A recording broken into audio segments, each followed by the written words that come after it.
وقت عالمی سطح پر یہودی جمع عیسائی بریکٹ میں کر لیجیے، اور امریکہ جمع یورپ یہ بریکٹ میں کر لیجیے، ان کا اندر معاملہ کیا ہے؟ اصل جو ہے اس میں پیچھے مائنڈ ہے، ماسٹر مائنڈ، سازشی ذہن، وہ یہود کا ہے۔ باقی عیسائی آلہ کار بن گئے ہیں۔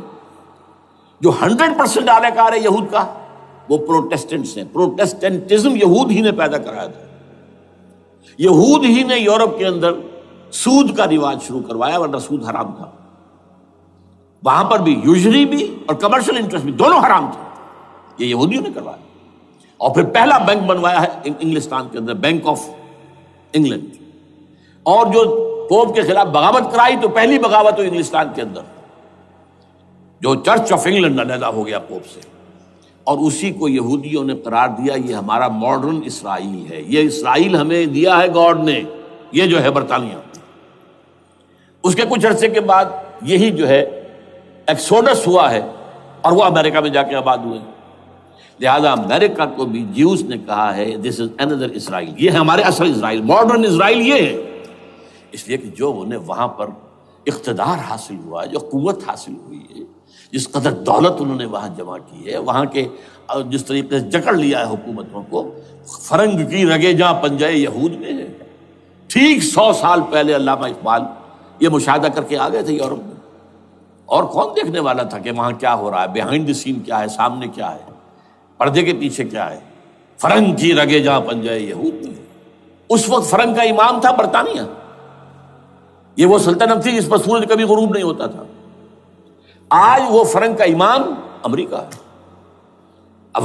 یہ برطانیہ تو اب وہ جو ایک نظم ہے کہیں بچپن میں پڑھی تھی، London bridge is going down going down going down, اس کی مثال ہے۔ برطانیہ کی کوئی حیثیت ہی نہیں ہے، ورلڈ پاور کی حیثیت نہیں ہے، وہ تو چھوٹا بھائی اس نے بنا رکھا امریکہ نے اپنا، تو اس حیثیت سے جو ہے اس کی کوئی حیثیت ہے، ورنہ کوئی اور حیثیت نہیں۔ بہرحال ان دونوں میں یہ ہے کہ پیچھے ماسٹر مائنڈ، سازشی ذہن، پلاننگ، اسکیم ساری یہودیوں کی، آلہ کار امریکہ سب سے بڑھ کر، اس کے بعد برطانیہ ہے، اور اس میں اصل پروٹیسٹنٹس، ان میں بیپٹسٹ، ان میں اس سے بھی آگے بڑھ کر ایونجلسٹ، جن کو کہتے ہیں بورن اگین کرسچنز، جن کو کہتے ہیں نیو کنزرویٹو کرسچنز، یہ تمام اصطلاحات آپ اخبارات میں پڑھتے ہوں گے، ان کو گروپ کر لیجیے۔ یہ اصل آلہ کار، ان کو ایک نیا نام دیا گیا ہے کرسچین زائنسٹ۔ ایک یہودی زائنسٹ ہیں، سارے یہودی زائنسٹ نہیں ہیں، بہت سے یہودی ہیں جو یہ زائنسٹ کے مخالف۔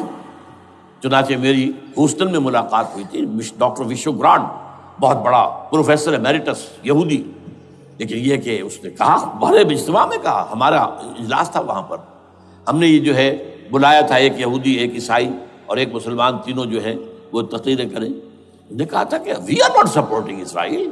اس نے وہ عیسائی جو آیا ہوا تھا پروفیسر، اس کی طرف they are supporting Israel, we are not supporting Israel. اسی طرح میری جو ہوئی تھی round table conference, round table, اس میں ایک یہودی پروفیسر تھے، وہ ہسٹری کے پروفیسر، میں نام بھول رہا ان کا، انہوں نے کہا آئی ایم اینٹی زائنزم، میں زائنزم کے خلاف ہوں۔ تو زائنزم جو ہے اصل میں ایک سیکولر یہودیوں کی تحریک ہے، اور اس کے سب سے بڑے سپورٹرز کرسچین زائنسٹ وہ امریکہ میں بیٹھے ہوئے۔ تو یہ ہے صورتحال۔ یہ جان لیجئے کیتھولکس جو ہیں یہ اتنے پرو یہودی نہیں ہیں، اب رفتہ رفتہ وہ بھی اس کے اندر آ کر شامل ہو گئے۔ یورپ جو ہے زیادہ Catholics, Roman Catholics, Roman Catholics کا یہ بھی آپ نے جملہ پڑھ سنا ہوگا کہ یہ جو ترکی جو ہے ہمارا ملک، یہ جو کوشش کرتا رہتا ہے گھسنے کی یورپین یونین کے اندر، تو ایک دفعہ جان شراق نے کہا تھا، بڑا پیارا جملہ تھا، Why doesn't Turkey understand that we are a Christian club؟ یہ ہماری جو یونین ہے یورپین، یہ تو کرسچین کلب ہے، وہ مسلمان ہے، وہ کس وجہ سے آنا چاہتا ہے اندر، کیوں تو خود داخل ہونا چاہتا ہے؟ Why doesn't Turkey understand that we are a Christian club؟ لیکن یہ ہے رومن کیتھولکس، اور ان کا میں بعد میں آپ کو بتاؤں گا۔ یہی آپ کو معلوم ہے کہ یورپ نے عام طور پر اسرائیل کا اتنا ساتھ نہیں دیا جتنا جو امریکہ دیتا رہا ہے، اور کسی درجے میں ان کے دلوں میں سافٹ کارنر جو ہے عرب فلسطینیوں کے لیے بھی رہا ہے۔ یہ معاملہ ایران کے بارے میں بھی رہا ہے، جس قدر اسٹرانگ ایکشن امریکہ لینا چاہتا ہے، یہ جو ہے اس کے ساتھ نہیں ہے۔ یہ ذرا سا فرق ہے، وہ میں اس کا ایک بنیاد بعد میں بتا دوں گا آپ کو۔ بہرحال ان کا ایک جو ایجنڈا ہے وہ دو، سمجھیے کہ دو اس کے نکات ہیں، دو رسیوں کے مانند یہ آپس میں بٹا ہوا ہے۔ پہلا، عالم اسلام کے مادی اور مالیاتی وسائل، خصوصاً تیل پر قبضہ، یہ ان کا دنیاوی اعتبار سے، دولت کے اعتبار سے، وسائل کے اعتبار سے اس وقت کا ایجنڈا ہے۔ ویسے تو اس سے اوپر وہ چاہتے ہیں پوری دنیا پر، وہ تو بعد کی بات ہے، لیکن ابھی نہ وہ روس کو چھیڑ رہے ہیں نہ چین کو چھیڑ رہے ہیں۔ چین تو ان کا سب سے بڑا جو ہے بزنس پارٹنر ہے، سب سے بڑا، اور چین کو رفتہ رفتہ وہ اپنی لائن پر لا رہے ہیں۔ اب تو صرف یہ کہ وہ ایک پارٹی گورنمنٹ وہاں رہ گئی ہے جو کہ کمیونزم کے دور کی یادگار ہے، باقی ان کی جو اکانومی ہے وہ تو آ چکی ہے اسی رخ کے اوپر جو یورپ کی ہے، مغرب کی ہے۔ نمبر دو ایجنڈا کیا ہے؟ دنیا میں کہیں بھی اسلام کے بحیثیت ایک نظام زندگی ظاہر ہونے کا کوئی موقع نہیں دینا۔ We have to nip the evil in the bud at any cost۔ یہ ان کے ایجنڈے کا دوسرا بڑا حصہ۔ یہ دو ہے انٹرٹوائنڈ، جیسے آپ لڑیوں کو بٹ دے کر رسی بناتے ہیں، ایسے یہ دو لڑیے ہیں۔ اسلام کا پولیٹیکل سوشو اکنامک سسٹم کہیں نہ آ جائے دنیا میں، ہو نہ جائے آشکارا شر پیغمبر کہیں، یہ ابلیس نے کنکلوڈ کیا ہے، وہ جو ابلیس کی مجلس شورا ہے، ہو نہ جائے آشکارا شر پیغمبر، کہیں ایسا نہ ہو کہ پیغمبر کی شریعت دنیا کے سامنے آ جائے، پیغمبر کا نظام آ جائے۔ الحذر، آئین پیغمبر سے 100 بار الحذر، حافظ ناموس زن، مرد آزما مرد آفری، یہ معاشرتی نظام ہو گیا۔ موت کا پیغام ہر نوع غلامی کے لیے، نہ کوئی فخفور و خاکہ، نہ گدائے رہنشی، یہ سیاسی نظام آ گیا، اور کرتا ہے دولت کو ہر آلودگی سے پاک و صاف، منعموں کو مال و دولت کا بناتا ہے امین۔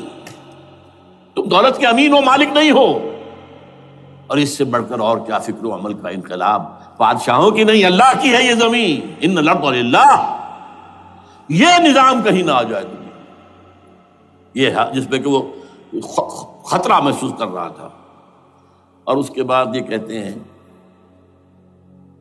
یہ تو تھا عصر حاضر کے تقاضے، لیکن یہ کہ صورتحال کیا ہے؟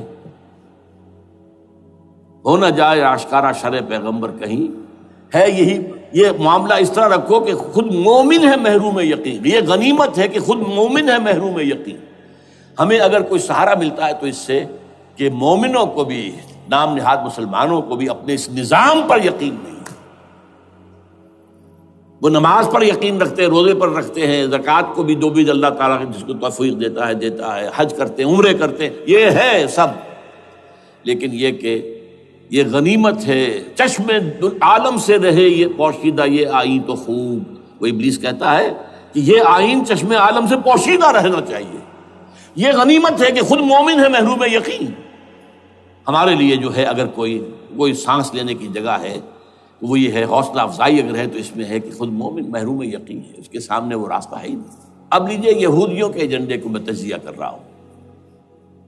سب سے پہلے World Bank, IMF، globalisation, TRIPS, ان تمام ہتھ کنڈوں کے ذریعے عالمی مالیاتی استعمار، جو بظاہر امریکہ کا ہوگا حقیقتاً یہود کا ہوگا۔ یہودیوں کے نزدیک پوری نوع انسانی حیوانوں کے مانند ہے، they are not human beings، they are goyams، they are Gentiles، یہ انسانی شکل میں حیوان ہیں، اور جیسے حیوانوں کو ایکسپلائٹ کرنا، استعمال کرنا انسانوں کا حق ہے، گھوڑے کو آپ باندھتے رہے ہیں نا ٹانگے کے آگے، اور بیلوں سے آپ ہل جتواتے رہے ہیں، تو جیسے یہ حق ہے ایسے ہمارا حق ہے پوری دنیا کے جو ہے وسائل ان کو کھینچے۔ ہاں جیسے گھوڑے اور بیل کو بھی کچھ نہ کچھ دانہ تو ڈالنا پڑتا ہے، چارہ تو دینا پڑتا ہے، تو ان کو بھی کچھ دو، یہ پوری نوع انسانی ورکرز بن کر رہ جائے، حیوان بن جائیں، بالکل شہوت کے غلام بنا دو انہیں، اخلاقی اقدار کا بیڑا غرق کر دو، خاندانی نظام کو تہوبارہ کر دو. یہ باقاعدہ جو protocols of the elders of the Zion تھے ان سب میں موجود ہے لکھا ہوا، جو 1897 میں انہوں نے پاس کیا اپنا پروگرام بیسل میں، سوئٹزرلینڈ کا ایک شہر ہے. Protocols of the elders of the Zion. ان کو حیوان بنا دو، بس حیوانوں سے کام لیتے رہو. ہاں ان کی کمائی کا کچھ حصہ ان کے لیے چھوڑ دو، وہ بھی زندہ رہیں، وہ بھی آخر کام کیسے کریں گے، اور اصل جو ہے ملائی کھینچ دو اپنے اس نظام کے ذریعے سے. World Bank, I M F, stock exchange, TRIPS, globalisation, اس کے ذریعے سے عالمی مالیاتی استعمار. نمبر 2، ایک ہے ان کا ایجنڈا، یہ تو عالمی ہے. دوسرا ایجنڈا کیا ہے؟ وہ لوکل ہے. وہ کیا ہے؟ گریٹر اسرائیل کا قیام، جس میں مصر کا سارا زرخیز علاقہ شامل ہوگا، جو ڈیلٹا کا علاقہ کہلاتا ہے اس کا، جہاں کے اس وقت کے بادشاہ نے، حضرت یوسف علیہ السلام کے زمانے کے بادشاہ نے، وہ فرعونہ کے خاندان میں سے نہیں تھا، وہ عرب تھا. عربوں ہی سے کسی وقت کوئی قوم آئی تھی جو کہ مصر پر قابض ہو گئی تھی. اس نے حضرت یوسف کے خاندان کو لا کے وہاں آباد کیا. بہترین جشن کا علاقہ کہلاتا ہے، بہترین.